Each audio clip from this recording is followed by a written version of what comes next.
Very cool. Let's go ahead and get started. We'll probably have more people coming in here as we go. But one of the things we're going to do, guys, we did this about a month ago. We're going to do this, again, probably like once a month. We'll kind of get into a routine here. It might be the first Tuesday of every month, or we'll figure out a time to do it. But kind of do just a mastermind free for all, no set training, but just something that you guys can throw out questions, throw out things you're dealing with, throw out ideas that you're working on, different things, and we'll mastermind a little bit. We'll just talk, just get a good discussion going amongst all of us and see where all that goes and feed off of that a little bit, whatever. So I think that'd be good to do every so often. We did it a month ago and it went really well. Eric kind of had some things. Do you want to share some stuff, Eric? You had a couple of things here. I know you're gonna have to leave soon. Jump off. Yeah, it'd be cool. Thanks. Yeah, go ahead. Thanks for letting me share. I appreciate it.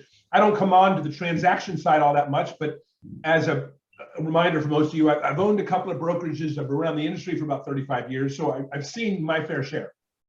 Am I in the day-to-days today? No, I'm not in the day-to-days with buyers and sellers, but I'm dealing with hundreds and in essence, thousands of agents who are involved daily in transactions and concerns around it. One of the things that's heavy on my mind, and it's heavy because I forget how much learning there is in real estate, no matter what level you are. I forget, especially today with social media, how we're attacked constantly by advertisers or people that are wanting something from us, and we keep adding and adding to our day and we get less and less done. We keep doing more things, getting less accomplished. Anybody feel like that ever? And so it goes back to a training that I attended years ago by a real estate trainer. I can't even tell you who it was. And they taught me years ago something that I've used in many businesses, in many entrepreneurial opportunities. And it's a priority system, and it's going to be different than you've ever heard before. Timestamp would be, everybody talks about priorities, but as a realtor, it's probably more important that you hear what I'm about to say and you learn how to manage your own expectations. Because at the end of the day, if you can go to bed and feel like you've had a great day, it's probably because of what Tony Robbins says, you made progress. And it's hard to make progress if you don't think you made progress. So let me give you a very simple system, especially if you're relatively new or you're trying to get more business. If you're already on autopilot and you do your job well, congratulations. You may find some value here, but let's talk about this as an ABCD priority. The way it's broken down is real simple, and I'm into simplicity. A is money on the table, a contract that is closing, an offer that is expiring, anything where there's legitimate money on the table and you can't ignore it. Now, you may not have to do anything today, but it has to be on your I priority. You have to be able to wake up in the morning and look at your priorities and go, that's something I don't want to ignore, but I don't have to do anything today. That's an A. What's a B?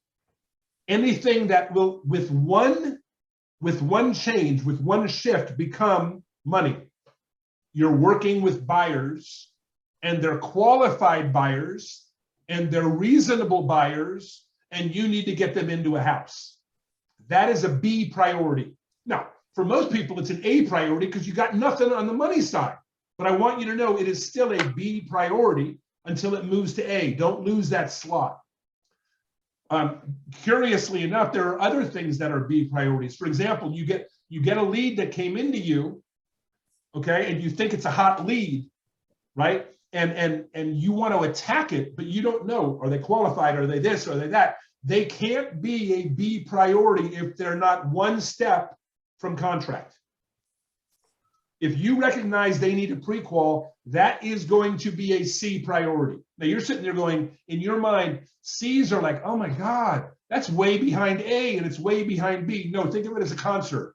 You're in the third row, you're right there, right? So I want you to understand A, B, and C and what we're talking about are all hot, hot, and hot. They're just prioritized. If you want to call it, it's not even hot and warm and lukewarm. They're all hot because they will all turn into A's. So an A is something that means money. B is one step from money. And C is something that you know you can get to B and get to A. you have a positive feeling about it. Now, what is D? D is everything else. And so here's the day. If at the end of your day, all you had time with are A, B's, and C's, that's your life. Now, I understand you always have to have those people coming in. There's systems for all that. Okay? But I want everybody to understand, and that's what I wanted, one of the two things I want to teach today is that ABCD philosophy of exactly how you could do this in your life. Jeff, you do more things on a daily basis, more things, different things than almost anybody else I know. I know you have a priority system. And most of the things that Jeff, you and I talk about are probably more B and C priorities, but I know you never lose sight of the A's. So again, most of us don't have any A's right now. Leave that slot open, figure out how you can get a B to an A and a C to a B. Does that make sense, yes or no? Yes. Anybody have any questions about what I just shared? I just talked to a guy. There's a lot to talk about with that. Yeah, but you get the idea. Yeah, for sure. I just talked to an agent. That agent is really new. He's got a closing in 2 days. He's got 3 buyers he's working with, and he's got about 50 leads a day coming in. And he goes, Eric, I am overloaded. I said, don't be. When's the closing? He says, in 2 days. I says, do you know today it's closing? He says, I knew yesterday it's closing. I said, what do you have to do today to make sure it is? He says, I don't think anything. I said, great, no problem. Those 3 buyers are your B priorities. Are they pre-qualified? Yes. Do they know what they're, for the most part, looking for? Yes. Are they reasonable? Can you get them a house? Yes. Then those are your Bs. Your Cs, he says, I really don't know what my C's are, because again, he's not been in it long enough. And I said, well, you take Ds that are your leads and you have a quick conversation with them.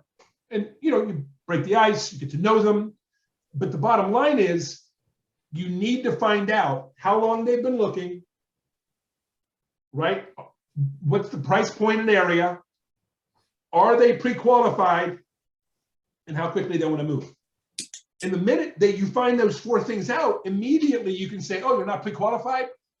I'm sending you to a person just to pre-qualify you. You don't necessarily need to use that lender when you buy the house, but let's begin the process, because I can't even show you something and put an offer in until that's the case.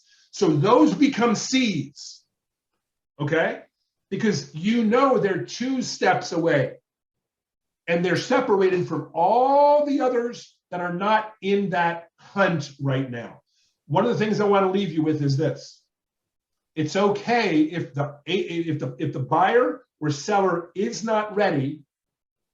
It's okay to go to the next person.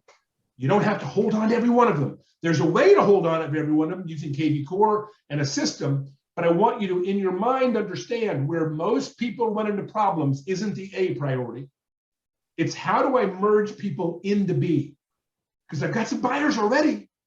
How do I get more people in that space without ruining my time, my commitment of time, by figuring out with all these leads coming in, what do I do? Okay, so that is the first teaching point tonight. Jeff, you said there's lots to talk about.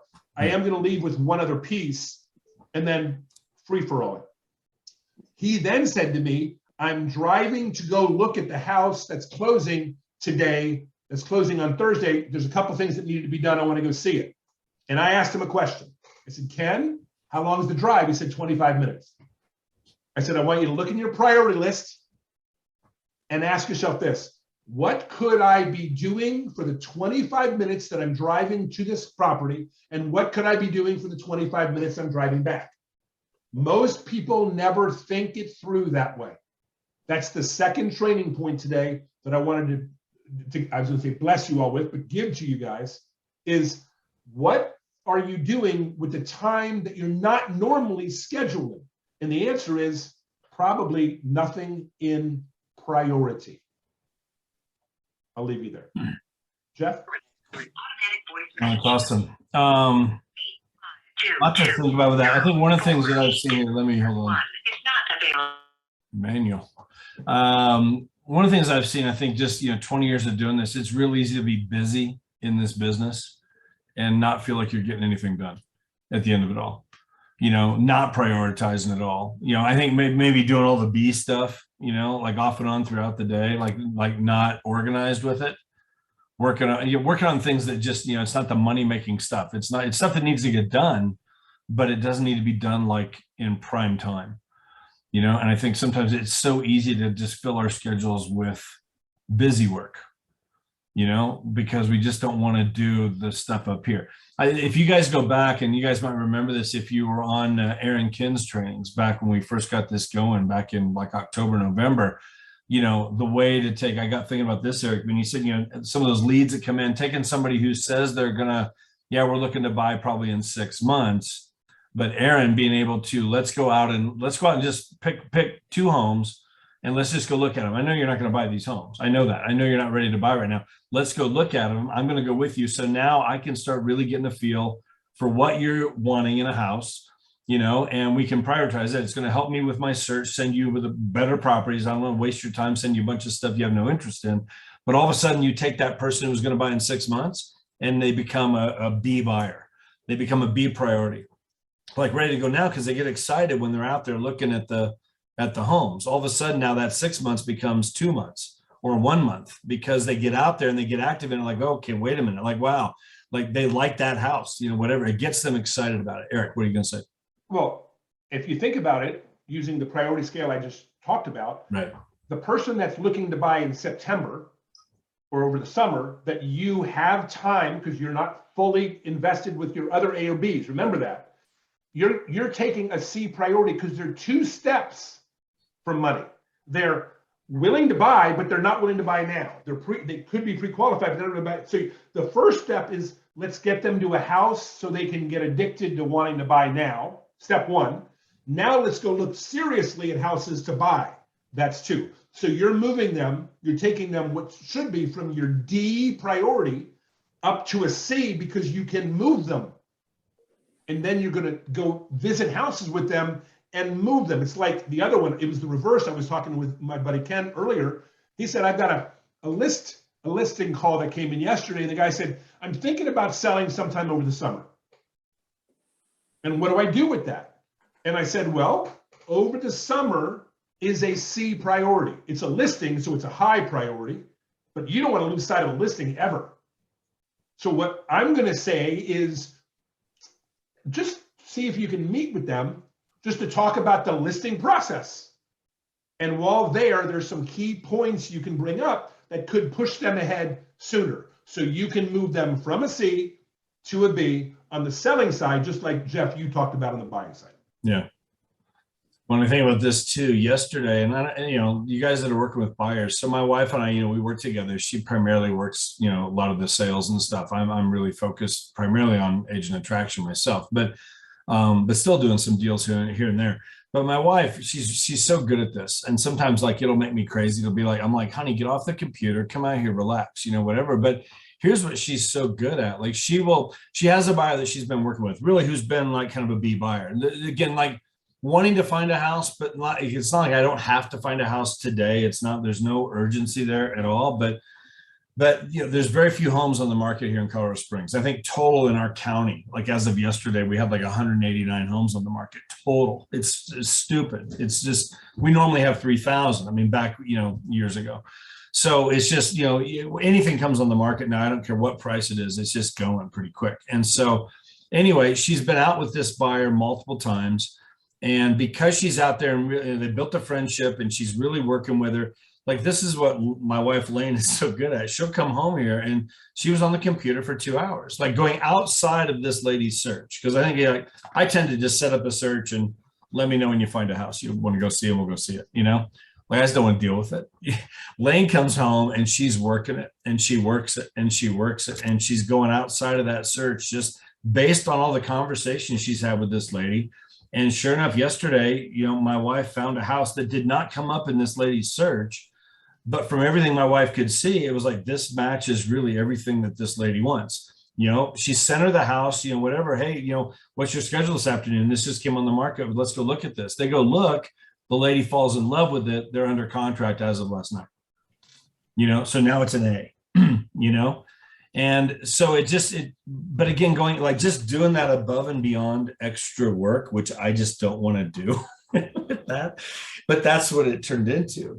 I mean, she's so good at that. I can't tell you how many times she's found homes for people that did not come up within their parameters, but just putting in that extra time to just sit here and play around with it, because you know how those searches are. I mean, if it's, if you got the max price at 500,000, if there's one that comes on at $500,001, it's not showing up in their search. And so sometimes just to go a little bit around that search, different things, next thing you know, here comes, that house. And that's what she found yesterday. So anyway, it got me thinking about that as you were talking too. There's so many ways to work those priorities and moving people from those categories up the line from a C to a B to an A. If you work it right, and that's payday. It's closing in 2 weeks. It's like $700,000 house, cash she's paying. So it's a nice deal, So anyway, what kind of thoughts do you guys have here? Because here's what's going to make this work, guys. Whenever we do this, is this the more people that interact, hey, here's something that I got out of there. Here's something I see or whatever. Let's have some input, some feedback. What do you think? I'll just, Brian, let me just call on you. What go ahead and unmute yourself. Like, what thoughts do you have just with what Eric talked about with, some different things there? Well, with what Eric talked about, I mean, you get, there's always something that comes up. Well, something comes up to get you sidetracked. I mean, the best thing that's worked for me is just, blocking time, for agent attraction, for instance, and then you do everything else, from your, A, B, C, and D, outside of your time slot. And then if your agent attraction time gets, overrun by, your other things in your priority for your transactions, and you just got to move it around. And sometimes it doesn't always happen for me. I don't get to it. I don't get it done. It seems like one thing piles up on top of another, and you're chasing your tail sometimes. And sometimes I feel like I did a lot today, but I didn't get anything done. Yeah. And that's well, one of the things that we were talking to Shaune last week about a little bit was just like it's real, again, in this business, it's so easy to do. Like I got really good at this early on. Like I really had to block my schedule out. Yeah. And I just held myself to it. I mean, I'm telling you, back in the day when I had a team, I'm getting all these leads coming in, and I'm calling a lot of the leads. I had an inside sales guy, but also I'm calling the leads. I just I blocked out my afternoons, usually from like 3 to 5. I had it blocked at least 3 days a week, and definitely Saturday mornings. My Saturday mornings were blocked from like 9:30 to about noon. Like nothing got in the way of that. The only time I would, and this is back, we were calling more leads, that kind of stuff. I mean, now it's all different stuff, texting different things, but Saturday mornings for me, that was the biggest day of my week in terms of getting a hold of people. People are home, especially this time of year, it's wintertime, whatever, it's colder. They're not out doing, family things so much, whatever. So I just blocked it out. I would get a buyer calling me, hey, we're free on Saturday. We want to go look at homes. Great. I can meet you anytime after 12:30. I'm open. My morning right now is booked. How about 12:30? We meet, whatever. Great. They didn't need to know that my booking was with me and my phone. Right. Because here's what most people do is like, okay, great. Next thing you know, you're out showing homes. Well, that was the time for me to, if I could make, 30, 40 calls to leads during that 2.5 hours, I'd set up another half dozen, 8, 9 appointments for the week. More buyers, more sellers. And that's payday right there. That's where I make my money, is on the phone. We hate the phone. I hate the phone. I hate making calls. To this day, I hate making calls, but I just know that's what I got to be doing. And I block it out of my schedule. My point being, run your business. Most people tend to let the business run them. So I get a call coming in and I just fly out by the seat of my pants and go show homes. And next thing you know, and it's really easy to do that in this business. You got to have those times blocked out to call the leads that are coming in. I had that early on, where all of a sudden you have that 1 month, you got 3 or 4 or 5 closings, and then, wow, it's a big month. But then you have no closings for the next 4 months because you weren't blocking out, prioritizing, making those calls for the future business. Right. And I think a lot of new agents have to go through that learning curve. I had that as well. It's feast and famine. Whereas if you're just, blocking out that time, making those calls like every day as much as you can, being on top of that, keeping that blocked in your schedule, you always have business. You always have deals you're working over time. So one of the things to add to that is if you are wanting to learn something new, for example, Jeff does a great training on how to create a link through your local MLS and send it out through KV Core to all of your people. It's crazy how simple the process is. He's got a video on it. It's phenomenal. Some of you are like, I need to learn this. I keep going up and finding this problem. I need to learn it. One of the things that people that know they need to learn anything is they schedule about 30 minutes a day for learning. It's in every day, and it's the time where they literally take off their production hat and they go into their education hat. And for some of you, you won't do that 5 days a week, but you'll do it 3 days a week. And if you're not getting all the business you can get, then that may be something you should prioritize. Now, how does that fit into an ABCD board the way I was explaining it? It doesn't. When I was explaining ABCD before, it's with people and buyers and listings and transactions, which means if you, like Brian said, sometimes you just don't get to it. Brian, if you remember what I said at the very beginning, the goal isn't to do the work. The goal is at the end of the day to say, I have succeeded. I've moved people from C to B, B to A, and I've educated myself so I'm better tomorrow. Okay, and if you're a good real estate agent, you're always going to have business that you couldn't get to today. Always. That's why we can work 24 hours a day and never catch up. Okay, so if you don't have leads coming in that you can't get to, you're not doing it well enough. Okay, so I want you to understand you're supposed to go to bed with stuff still not done. It's part of what we do in order to function. But we gotta, in our brain, say, I've succeeded today. I'll take care of tomorrow. yeah. By the way, the other thing I didn't want to miss, that 25-minute piece, a lot of you guys, if you look at what you have to do during the day, at the beginning of the day, you're gonna find time slots to put some of your lower priorities in that you still need to get done. And if you've never tried doing that, just try it once and then go, oh, that's what he meant. Definitely.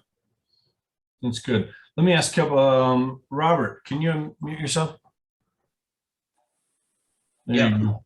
What thoughts do you have? Just not to pick on anybody, but just, any thoughts out of what Eric's talking about, myself, Brian, what thoughts are going through your head with all this? Yeah, well, I really like, fitting in the smaller things in between the bigger things. I always used to call it, your big rocks. You kind of need to figure out those high priority things, schedule those in your day, those things that you need to get done to push the transaction forward. And then all those other things that do need to happen in the day that might not be as big of a priority kind of fall in between those big rocks. So, if you're trying to fill up a container, big rocks going first, all the small things kind of fit in between. So again, kind of figuring out, okay, how am I going to push these transactions farther, working on those as a priority first.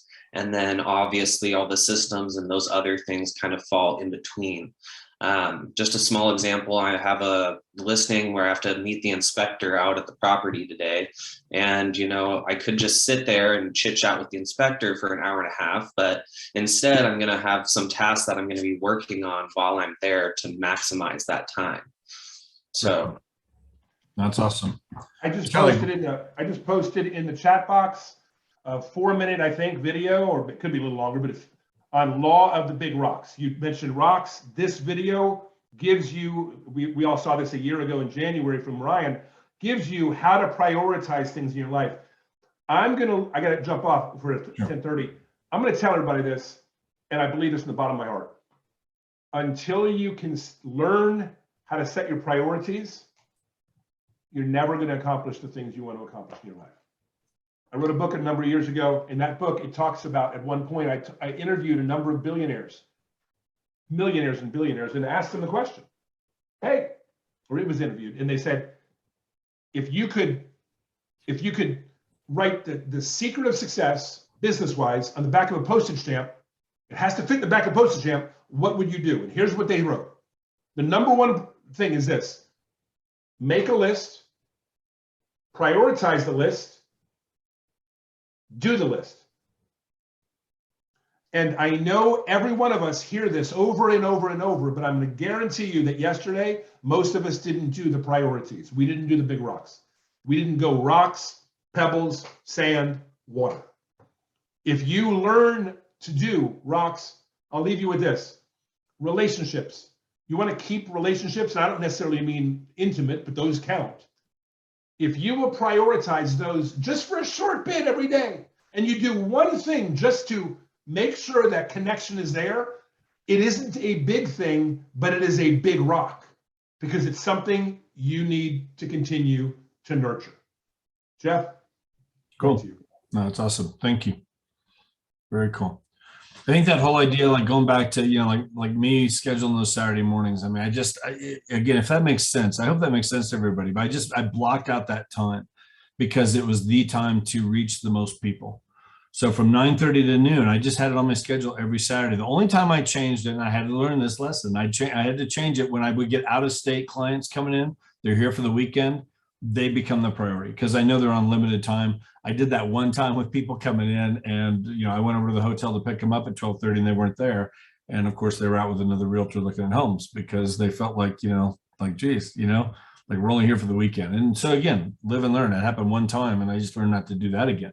But otherwise, like people here local, especially like, whatever, we can go look at homes at 12:30. We're fine if we're not out there at 10 o'clock. They can wait 2 hours, and they don't need to know that I'm already booked. My appointment is with me and my phone because that's the priority. And that's where I make the money, is being on the phone, making those calls to set setting all these appointments, more buyer appointments, more listing appointments for that following week. That's where I made my money. And that's where I ended up, again, when I built the team, because buyers, that's why I stopped working with buyers like after my first year, pretty much. I mean, I would work here and there. I mean, it would happen, but for the most part, I took over doing the listings. And I brought on buyer agents to work with me because, again, I could make so much more money. Like to me, it's like, the 3 hours a day for, 5 and 6 days before they find a house, and then the inspection, like the time consuming part of working with a buyer for me was so much time away from my phone. And that's where I made my money, setting more appointments for more buyers to meet with. So I'd send my buyer agents out to meet with the buyers, whatever. I primarily focused on the listings because, I'm in and out of there within a couple hours, and, have somebody taking the pictures, I get it on the MLS, and now I'm just negotiating the price down and that kind of stuff. It pays the same, whatever. I can make way more money doing the listings and focus on the listings than working with the buyers myself. Now, again, there's buyer agents, and if that's that's great, if that's your focus, but that's how I was able to do it. But that priority, running the business instead of letting the business run you, which is what most realtors do. And that gets frustrating after a while. Oh, it's so frustrating after a while. You just feel like you're flying all over the place, whatever. Stop and cooking dinner because you got to go. They just called you half an hour ago and they want to go see a home at 6. It's like, like we just run all over the place and it becomes so unprofessional, Shaune, do you have any thoughts on that? Because I know you've been around for a long time. What we're saying here, does that make, I know you've had to learn how to do that. You were a broker owner for a while. What thoughts do you have flying through your head of that? Yeah, I've always got thoughts, things like this. I'll share a little bit of, I think we're talking about making more money with less effort. Is that kind of one of the things? Also, kind of prioritizing things. I know you missed the first part. We were just talking about like, here's this big list of things we all have to do every day. And how do you prioritize that in terms of like, I think, the money making activities down to the stuff, kind of working our way down through that to where. I might shake it up a little bit, right? Yeah, go ahead. I have kind of a mindset on the way I think about things. Some of the things that I do are not duplicatable, just like we all have skills and things we're good at. I don't teach those things, right? The things I teach are things about becoming more efficient. I heard you talking about you can reach a point where you're selling enough real estate, you don't need to work with the buyers. That's what all people work towards, right? Eventually, we want to be the listing agent, and then we have kind of a little bit more control of the operation. We're doing things that we're solving challenges and problems. We're being a part of the solution on getting more and more closings done. And it's less driving around and doing things that don't pay much, right? It's about making more money per hour than the things that we do, right? Right. I kind of have an overview of the way people think about going forward and just their career in real estate, right? We want to start with capping, and then we move to icon, and then after icon, we start building a brand and a team. Exactly what you're talking about. I always like to start with things they can control, right? Things that are easy, efficient. I always want to make sure I have a good team in place, and the team doesn't necessarily have to be agents I work with. It could be your transaction coordinator. It could be your lender, your inspector, title company you work with, and then teammates that you work with, as well as who can you call when you have problems. If you can cover all those things, everything that comes up, you can resolve and move forward to be efficient. It's real important to me who I partner with, and I tell people and I speak it into them that if you work with somebody on my team, they are going to get it done. They have a lot riding on it, one, because I do generally provide a lot of work for them. But the other thing is I know what they can do and what we can do to move it forward. If you don't have the right people on your team, you're going to do a lot of extra work, and you don't make as much money. I always tease Eric, because I mentioned this to him years ago. I thought about, as a real estate agent, how do I make money? I don't make money doing a lot of non-valuable things that other people could do, so I can focus on the things that do make money. It's showing houses, it's going to listing presentations, and doing all the negotiation. That's what we're paid the most money per hour to do. Outside of that, you can generally find things you can source out in some sense. I always think that's a real efficient way. For me, I'll go back to answer your question. These are just some thoughts that I had, and I'm going to probably share some of these same thoughts at my meeting after this one. Is prioritizing your business. I think it's incredibly effective. If you want to be successful, you measure what you treasure, right? Or treasure what you measure. And if I wanted to move more houses, I would have to make more phone calls. If I wanted to attract more people, you have to time block and schedule those times to be most effective. And I like it. You can turn your phone off and turn your emails off for specific periods of time. If you really want to hit that goal and be successful at it, you put it on the wall. I'm calling 10 people a week, 20 people a week in attraction. I'm making 20, 30 cold calls on transaction, and then you just time block those things, then you can be really, really efficient at it. So that's probably my feedback on time blocking and things like that. I'm not a good example of it. I leave a pretty open calendar Wednesday through Friday because I'm constantly interviewing opportunities. Mm-hmm. That's what you really want to be. You want to be a source of people coming to you with things, and then I can sort it out pretty fast now. When people give me their pitch, I know that it's either going to be something that's good, I'm going to be a good fit for them, or I'm not. And the ones that are good fit, I give them progression, and we look at moving things forward. But I usually can sniff it out pretty quick on what's going to be a good fit. That's like where you want to be, right? And the goal for all of us, no matter what, is to be where Jeff is talking about, being the listing agent and the one that controls the volume and the flow. The goal for all of us, and this is where I teach people to move towards, right? So you start with capping, icon, building a team, being a lead rainmaker, and then eventually you should be a 100% referral-based business. That means you can decide who you work with, you can decide when you work. And you're in a business where everybody tells you what to do and how to do things because you're at their mercy. The goal is to be on 100% referral base. You get to decide who you work with and when you work. It's the most freeing thing. It's what all network marketing people want to get to, right? I mean, in that sense, it's the same thing here in real estate. You can do it in real estate. I don't work weekends or evenings. And I don't know if that makes any sense to anyone on this call, but I haven't worked weekend and evenings in a long time. I do make some exceptions here and there, but for the most part, I have agents that show homes, and then I do what I'm good at, which is I close transactions, right? That's what you want to be good. You want to be good at closing transactions. You become good at that, everything else becomes a whole lot easier. So that's my thought. Oh, that's awesome. Really good stuff. Nicole, can you unmute yourself? Because you're a newer agent, right? Yes, that's correct. How long have you been licensed? A year and 5 months now. Okay. What thoughts do you have as you're listening to all this stuff? Because again, it can be so overwhelming, especially as a newer agent. For any of us, but it's like, oh my gosh, whatever. It's like, there's an elephant in front of me. One bite at a time. That's how you got to do it. But what thoughts do you have? That's what I've been doing pretty much the whole time. pretty much one bite at a time. I like what Shaune said about his work ethic for the evenings and the weekends being off, because that's what I'm also trying to achieve as well.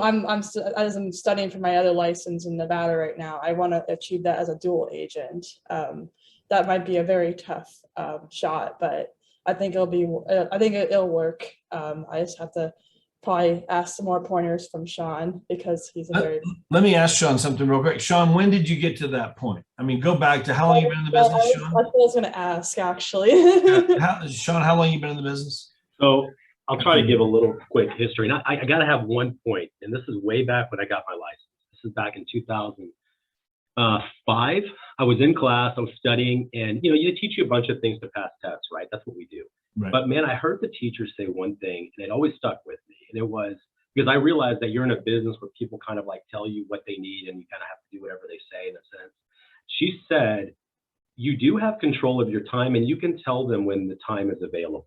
So if you want to be completely open and show them 24/7 at any drop of the hat, then that's the business that you create and set. If I said, we are looking at homes tomorrow, 3 to 5, here's the 3 that we're going to go look at, we're going to make offers.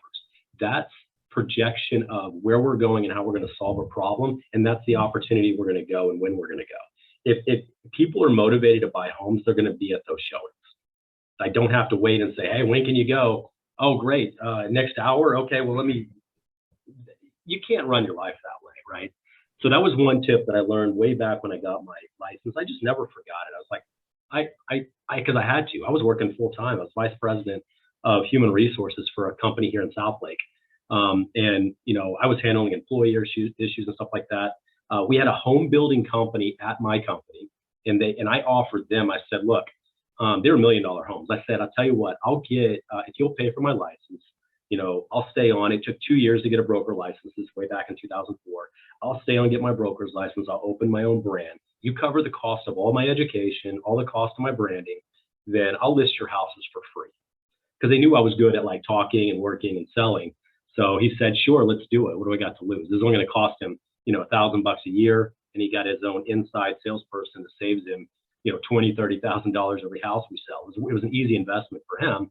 And for me, it allowed me to have someone that platformed me a business. So I started that. I effectively opened True West around 2007. And, for me, I don't want to call it part-time, never consider it that, right? It's just it's an opportunity to make a closing and a transaction. Whenever that opportunity comes, you make the transaction. Always have the mindset, if you want to control your schedule, never be the one that holds back a sell. If you can hold that and be confident about that, then you can set and determine your own time, right? If I said, if I knew we had a deadline, we couldn't make the showing, whatever, I'm going to email or call that listing agent and say, hey, I'm making an offer. It's going to be this. I want you to give me a chance to get this in. And then I will get that opportunity for my buyer to get in at some point. But you don't be the reason you can't close a transaction. And you'll find yourself being a whole lot more successful than being that nervousness, like, well, I can't show them at night. I can't make the offer. You get all worked up about stuff like that. Just know that you can always prevent yourself from being the obstacle. I was selling houses. I'd sell to friends. I self-taught myself real estate, just to be perfectly honest. That's why some things that I do may not be duplicatable, and I don't train those things. But I was selling my friends' houses, and I would stick signs in yards and copy how everybody else was doing it. I didn't work for KW. I didn't work for Coldwell Banker. I worked for myself. I had True West Realty. I opened it, and then I started adding agents, and I started guessing at how do I do splits. I mean, I didn't know how to do any of this. And I was like, let's try 70-30. That sounds pretty good. You keep 70%. I'll take 30% for my liability and my education, teaching you the things that I don't even know yet, but I'm going to teach you something. It was just kind of an experiment for me. And, I'm one of these guys that's really unemployable. I get fired from every job I ever work. I've gotten fired from Papa John's Pizza, right? I've gotten fired from Coram Deo. It's a private school here. North Texas fired me. I mean, I've been fired from even that HR job. They fired me. So I knew that for me, I'm not an employable person, but man, I'm a darn good entrepreneur. And I have vision and I see things and I know how to bring things together and solve problems. You know, Sean's a good example, right? He came to me and said, hey, I want to buy a house and have some equity when I'm done with it. And I said, sure, I'll put a plan together, right? He's got freaking 1,500 agents and he asked me to help him. You know, we solved the problem. He lives in a beautiful home. He's in the study of the home that we did for him. You know, but I saw what he wanted and I told him how I can get him there, and we made an offer. We did it. Now he's got tons of equity and he's been there a couple of years. You know, those things are just something that I'm a born entrepreneur. I don't know what else to say about it. And I just think of ways to solve problems. But then I like to say things in layman's terms that people can really understand and relate and make things real simple, right? That's why I said, if you're going to make money in real estate, you can go, you know, show houses. You can go write your own offers. You can do the transactional stuff on the back end. You can go and scrub databases. I mean, you can do all those things, but you'll find that your highest dollar an income per hour is made negotiating contracts, you know, showing buyers homes and then doing listing presentations. You make more money per hour doing that than anything else. You know, I kept growing, kept adding. I tried lead sources. You know I could probably ramble on about a lot of the things that I experimented and did. Did I answer your question, Nicole? I know it's kind of up in the air. Yes, you did answer my question perfectly. I think what you're saying in summary is be more transparent with your clients. Is that what you're exactly saying? Like just know your boundaries, I guess? Or I like to give them, here's an easy tip. If you can remember this, when you're communicating with a seller or a buyer, one of the things that most agents do not offer is the next step. If you could always have a next step, then you have an order of process on how we're going to solve the problem, right? So the next step is we're going to go look at some houses. We're going to make some offers. That's going to be our plan. Or if we're listing the house, hey, we're going to go a couple weeks. We're going to list it. We're going to do open houses. We're going to get promotional things. If the price and the condition are good, then we will get multiple offers. If we do not get multiple offers in the first 2 weeks, then we need to make some adjustments. Either we change the condition or we change the price. That's the only two things we can directly relate and connect with. And then that's a plan of action, how we move forward. That's all you got to do. Do next step. Next step is this. This is what we're going to do. And buyers and sellers, you don't want to be the guy they call. Hey, what are we doing? You know, where are we at? What's going on? You want to always have, here's the next step. Here's the next step. I gave you the next step. The next step is this. And then that way they have some confidence that we're moving forward together and we have a plan of action. Because this is a big deal, right? If I'm not buying houses and selling houses every day, which most people are not, this is how we add tremendous value to them, as we give them a next step. And if you don't know what the next step is, Nicole, because you're new, ask your mentor. Just say, hey, I'm meeting with my buyers. What do I tell them? Where am I going? What are we doing? You know, get some direction from someone that can give you some next step options. So that way you have a direction that we're going. Don't just blindly start showing houses and not have an objective or a realistic expectation of what we're looking at and what realistic chance we have of winning. We need to discuss those things, right? We don't need practice showing houses. You know, we need practice winning houses, right? yeah, I think having a mentor might help, like set up my schedule, like you said, like when you have evenings and weekends off. I think that might be helpful. But yeah, I did learn a lot from you. And I think at the beginning, Nicole, I mean, I don't know, Shaune, maybe it was different for you, Shaune. I know for me at the beginning, my first couple of years, there was a lot of out of balance. I mean, it just was. I mean, it was and again, I'm married, 2 daughters. They were 6 and 3 when I got licensed. I wanted her to be home with the kids. She wasn't licensed yet. It was all on me, 100% commission. So it's do or die time. I mean, it was out of balance at times. I mean, I remember we blocked out Wednesday nights. That's going to be family night. We were doing different things. We did like a family Devo and we do different things and watch movies, whatever. But, you know, Saturdays, Sundays, I mean, there was a lot of out of balance at the beginning to just get the business going. You know, once it got going and once I learned how to do it and how to start building a team and different things, then, and I think too, I didn't start building a team. I mean, it was my year 4 for me. My 3rd year, I did 72 deals, you know, by myself, no assistant, no transaction coordinator, nothing. It was stupid. I mean, it was just, I learned from it. It was completely out of whack. Made a ton of money with it, but then we hired an assistant, best thing I ever did, you know?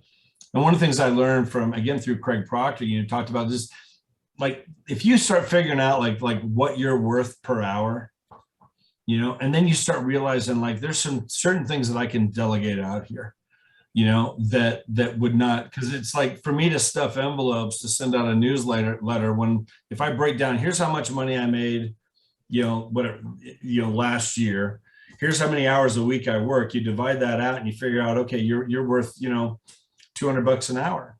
Why? I would never pay somebody $200 an hour to stuff envelopes for a newsletter. I can delegate that out, and I can't change the outcome of that. If you can change the outcome, that's your job. If you can't change the outcome of something, then that's something to delegate out. I remember Craig Proctor talking about that one time, Brian Moses, who's actually now in EXP, and he was one of, kind of Craig's right-hand guy. And Craig always told the story at his conferences how he called Brian one time. It's on a Saturday and Brian's out mowing his yard. Brian, what are you mowing your yard for? Like Saturday, that's family day. Let's go play with the kids, take your boys, get out there, go throw the football around, get to the park, go to the beach, whatever, that kind of stuff. And Brian was like, he's mowing his yard. Like Craig was like, Brian, for $30 an hour, you could hire a couple neighborhood kids to come over and mow your yard. Like, you're worth more than $30 an hour. You're worth $400 an hour. Would you pay a neighborhood kid $400 an hour to take that out? No, hire that out, and take that time. So, things to think about with that in terms of just, eventually you get to that point, Nicole, if you're building it right. And again, depending on what you want to do with your business, everybody's going to have different goals, but I wanted to get to that point where I had a business, and I'm kind of the rainmaker of the business. That was what I wanted to do. And so that's what I eventually got to that point of doing, and building a team and everything else. And, was able to then start getting more balance. But the first couple of years, that was way out of balance. It just was, and that might not be the case for everybody, but it was all falling on me. So, and then just learning how to do it. My goodness, the first time I listed, I put the sign in front of the wrong house. Like, there's a story for you. They come out the next morning. Who's doing? That's a true story. But anyway, so Tim, what thoughts? Do you have any thoughts on this? I know you jumped in late. Obviously, kind of fill in what we're doing here, talking about priorities and schedules and everything. You've been around a long time. Any thoughts you have that just come out? Yeah, I'm going to simplify it, and hopefully this wasn't said. And I apologize for being late. I was you're good. Agent attraction Zoom that went long. Sure. 9 words. Write them down. If you don't have an assistant, comma, you are one. Yep. It's good right there. Do 3 things. Hire an assistant. Give him or her all of the non-selling tasks that you're currently doing. That's the second one. Hire an assistant. Give them all the non-selling tasks. And the third thing is, with all the time you freed up, do additional selling tasks yourself.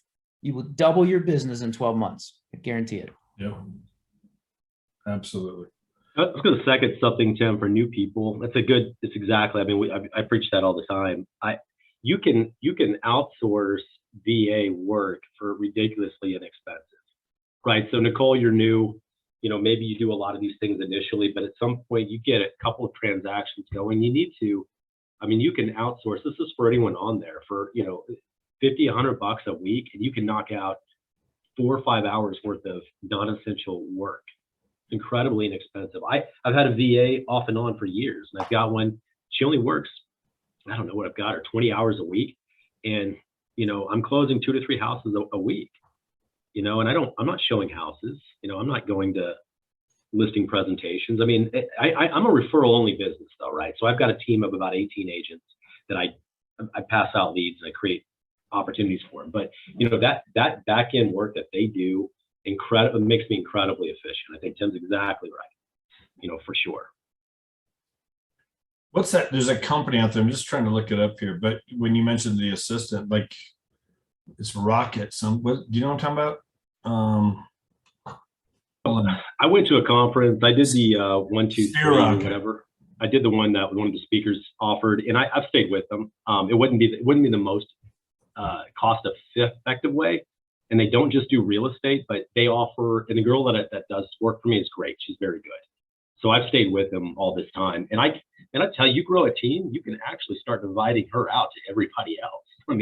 They want work and they want job security. So yeah. FYI, you can really get. Well, no, there was a conference last week. Sphere Rocket is the name of the company, and I know Kathy Carter, who most of us know. She actually hired a virtual assistant, $4 an hour through Sphere Rocket. you know, and she's doing great stuff with her. I mean, I was on a Zoom with her the other day. We were going over a couple of things with her assistant on there as well, and just getting her set up with some different things. You got to train them, you got to do all that stuff. But for $4 an hour, you know, she's getting a salary somehow through Sphere Rocket, but then that's how much it costs, you know, you. So yeah, just things to look at. I've never had a virtual assistant before, but you know, it's a whole new world now with that. But Tim, how long had you been in the business before you hired an assistant? Do you remember? Was it early on, or was it like you were a few years into it, or? Yeah, it was either my third or fourth year. Yeah, for me, it was Is that year real? 4, you know, I'm sorry. it was year 4 for me. I mean, Yeah. you know, It's about right. yeah, I remember I hit my a- wife, go ahead. I hit a $4 or $5 million ceiling on what I could manage effectively myself and have a life. And that's when I hired an assistant. The very next year I did $9 or $10 million. Yeah. But I got all that non-income producing activities off my plate. Yeah, that's why it's It funny. was scary. It was scary as hell. Oh, I hear you. No, I remember my wife ran the ad without me knowing it, you know, whatever. And I remember I panicked. I'm like, oh my God, you did what? No, like, and just trying to think that through, but it was the best thing we ever did. I mean, my assistant, you know, I don't have her anymore, but she was with me for, I don't know, 9-10 years. I mean, and exactly that stuff. I mean, that's why I set up my, a lot of people ask me my Gmail account. I used to have this, it was just jamorell@gmail.com. And then when I hired my assistant, it's now jamorell@gmail.com, because she would send me all the things that I needed to do. She took care of everything else. That's why I have that account now, you know, and I've just kept that ever since. But that's what she would do, just even weeding through all those emails, because there's so many emails that I just didn't need to deal with. And she could go down through all those, delete, and wait, this one needs to go to Jeff. This one I can handle. She'd reply back to different things. And she just got really good at that kind of stuff. And, you know, the mailings, we used to do a lot of mailings, all those leads that would come in, and she'd send them stuff and get them set up with different things. We just taught her what to do. She was awesome. But, you know, man, that freed me up so much. Yeah, listening to all this, I did it all myself. I was the transaction coordinator. Like I had a company, right? So True West, I would do all their transactions.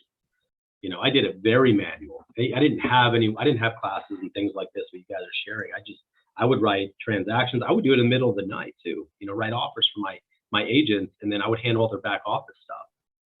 As soon as I hired that transaction coordinator, that's when everything just like, wow. Yeah. Now I can do volume. I can spend less time doing real estate that's not relevant. And it was transformative for me. I mean, Yeah. You know, I thought about it. I wanted to create a transaction coordinating position way back. And I even created like the Google sheet online. People would fill out a form, they'd send it to me, and then I'd fill out the transaction based on what I collected from them. And I used to simplify everything to exactly what we needed to do to write an offer from a buyer standpoint, all the different options that we would consider, and then they could make their own if they wanted to. But I gave them easy ways to fill out offers, and then I would submit them.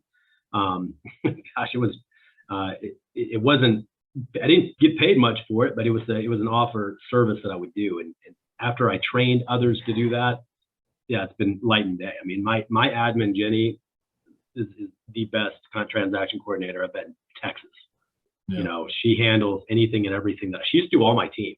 And then she set her own boundaries and said, no more writing offers for agents that are not Shaune. So now she only does things specifically for me and won't help anyone else anymore. But I give her plenty of other things to do. So yeah. Thanks.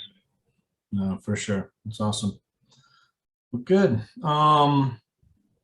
You know, priorities, and, you know, started out with that. I think that's just key, you know, and just, again, look at that list, A, B, C, D, you know, whatever, or 1, 2, 3, 4, whatever you got to do to prioritize things, but then just really, you know, that the money-making activities, I mean, just, you know, to give those the focus, you know, whatever, and yeah, how you set your day up. But you can't go to bed at night feeling like you really got through something, you really accomplished some good stuff, you know, because it's really easy just to fly through this business, and every day where it's just chaotic, and life is chaotic, and it just feels chaotic. You go to bed feeling chaotic, you know, it's just, you don't sleep good because it's all this kind of stuff that's not getting done that should have got done, and everything else, you know. So anyway, any last thoughts? Anybody want to jump in at all? We'll wrap it up otherwise. I think this was really helpful. Thank you, Jeff, Tim, and thank you, Shaune. This really gave me a bigger perspective on everything. But for sure. No, it's good stuff. And Robert, I appreciate what you shared, you know, it reminded me of that. I've seen that video that Eric shared, you know, the rocks. It's so key, you know, that idea. Brian, thanks for sharing. We'll be back next week, guys, next Tuesday. Okay, so we got more people lined up. Elizabeth Riley's going to be training. She's the one that actually showed Gene Frederick EXP, so she's going to be on here doing some training. We got some other people lined up. So anyway, we'll keep moving forward. But guys, be watching. Your email, your text. Just a reminder, what Eric said, we will be transitioning, everybody into a Freedom Team page, a group in workplace. That's coming probably this week and next week. We're going to be doing all that. We'll be kind of phasing out the Facebook group. Freedom Team, we'll keep it there for a while, but we're going to be moving everything over to that workplace group. Okay, so we can all just communicate in there. Agent attraction training Thursday morning. It's the different Zoom link. It's the one we've always used for that. But that's going on Thursday if you are interested in that. And we'll be back here next Tuesday, same time. So guys, thank you very much. Call us, reach out to us anytime. We're here to help everybody. Okay. Let us know what we can do. Cool. Guys, have a great week. Have a good day. Great job, guys. Thanks. Thank you. Have a great day.